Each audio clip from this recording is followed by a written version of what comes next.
कुणी कुणी राज्य केलं आणि आज सातारा आणि कोल्हापूर या ठिकाणी दिसणारी छत्रपतींची दोन घराणी शिवाजी महाराजांशी कशा प्रकारे संबंधित आहेत हा प्रश्न देखील प्रत्येकाला पडतो। महाराजांचा या दोन्ही राज्यांशी प्रत्यक्ष रक्ताचा संबंध येतो की दत्तक विधानानंतर हा वाढलेला वंशवेल आहे, याबद्दल बऱ्याचदा पक्की माहिती उपलब्ध नसते।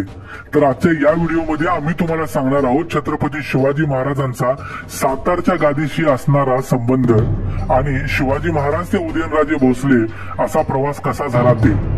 गोंधळ टाळण्यासाठी आणि व्यवस्थित समजून सांगण्यासाठी आम्ही सातारच्या वंशावळ आणि कोल्हापूरची वंशावळ अशी दोन वेगवेगळ्या भागात सांगणार आहोत। छत्रपती शिवाजी महाराजांचे पणजोबा बाबाजी भोसले यांना दोन पुत्र होते। त्यापैकी एक होते मालोजी भोसले तर दुसरे होते विठोजी भोसले। मालोजी आणि विठोजी दोघेही आपल्या पराक्रमाने निजामशाहीमध्ये उच्च पदावर पोहोचले। मालोजी आणि विठोजी भोसले यांच्याकडे इंदापूर, जुन्नर, चाकण, श्रीगोंदा, वावी अशा प्रांताची देशमुखी होती। यापैकी मालोजी भोसले यांचे पुत्र म्हणजे शहाजीराजे भोसले। शहाजी राजांनी तर निजामशाहीसाठी खूप मोठा पराक्रम गाजवला आणि त्यानंतर काही काळासाठी विजापूरच्या आदिलशाहकडे देखील नोकरी पत्करली। पुणे, सुपे, चाकण, इंदापूर या प्रांताची मोकाजदारी शहाजी राजांच्याकडे होती। शहाजी राजांचे दोन पुत्र होते, एक पुण्यश्लोक छत्रपती शिवाजी महाराज स्वतः आणि दुसरे म्हणजे त्यांचे मोठे भाऊ संभाजी महाराज। ही होती बाबाजी भोसले ते छत्रपती शिवाजी महाराज यांच्यापर्यंतची वंशावळ। छत्रपती शिवाजी महाराजांना दोन पुत्र होते हे तर आपण जाणतोच, याशिवाय त्यांना 6 मुली देखील होत्या। शिवाजी महाराजांचे दोन पुत्र होते छत्रपती संभाजी महाराज आणि छत्रपती राजाराम महाराज। शिवाजी महाराजांच्या मृत्यूनंतर छत्रपती संभाजी राजांनी 1680 ते 1689 या काळात राज्यकारभार सांभाळला।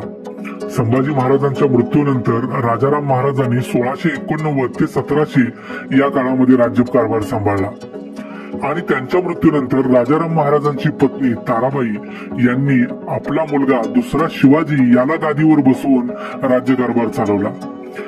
कारण या काळात संभाजी राजांचे पुत्र शाहू आणि त्यांची आई येसुबाई हे दोघेही औरंगजेबाच्या कैदेत होते। त्यामुळे 1707 साली जेव्हा शाहू महाराज औरंगजेबाच्या कैदेतून सुटले तेव्हा संभाजी महाराजांचा मुलगा शाहू आणि राजाराम महाराजांचा मुलगा दुसरा शिवाजी यांच्यामध्ये शिवरायांच्या गादीचा खरा वारस कोण याच्यावरून झगडा सुरू झाला। यांच्यामध्ये एक लढाई झाली आणि त्या लढाईनंतर अखेर छत्रपती शिवाजी महाराजांच्या राज्याचे दोन तुकडे झाले।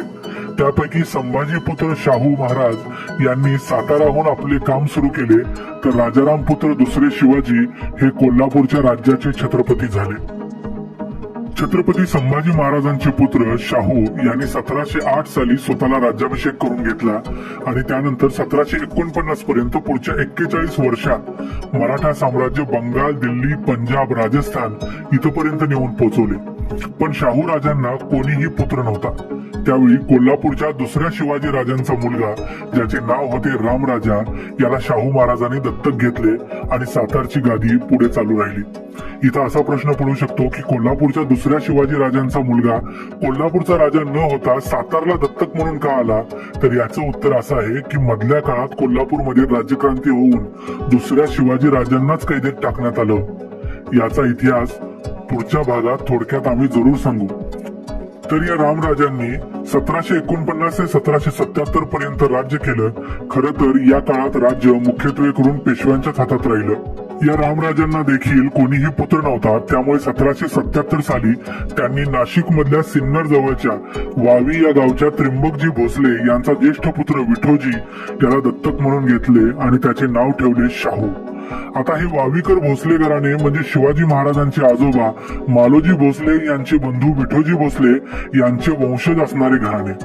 परंपरागत वावी आणि आसपासच्या गावांची देशमुखी या घराण्याकडे होती। या दुसऱ्या शाहू महाराजांना 3 पुत्र झाले।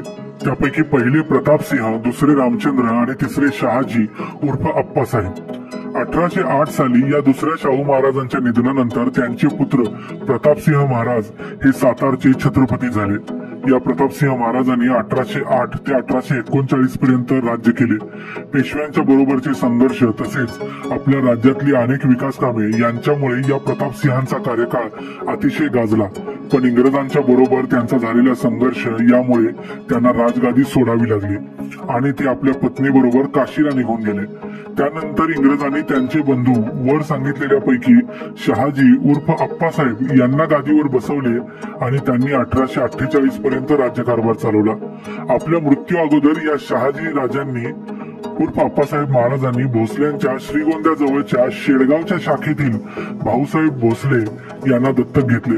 पण इंग्रज सरकारने हे दत्तक विधान नामंजूर केले आणि सातारचे राज्य बरखास्त केले.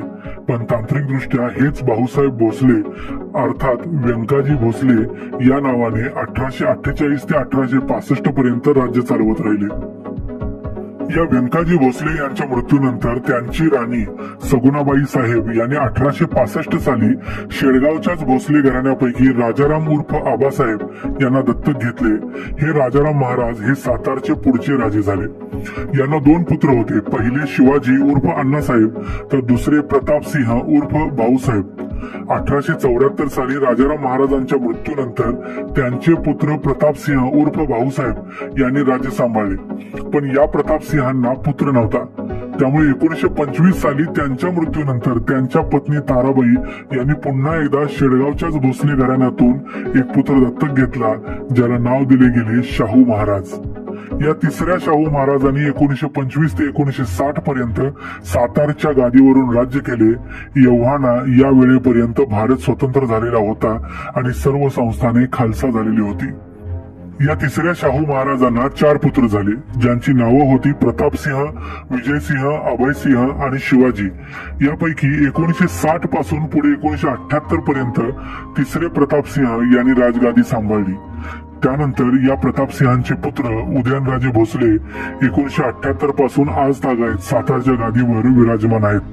तर सातारचे आणखी एक लोकप्रिय असणारे नेते शिवेंद्रराजे भोसले हे प्रतापसिंहांचे बंधू अभयसिंह यांचे पुत्र आहेत. हा आहे छत्रपती शिवाजी महाराजांच्या पासून उदयनराजे भोसले यांच्यापर्यंतचा सातारच्या गादीचा प्रवास.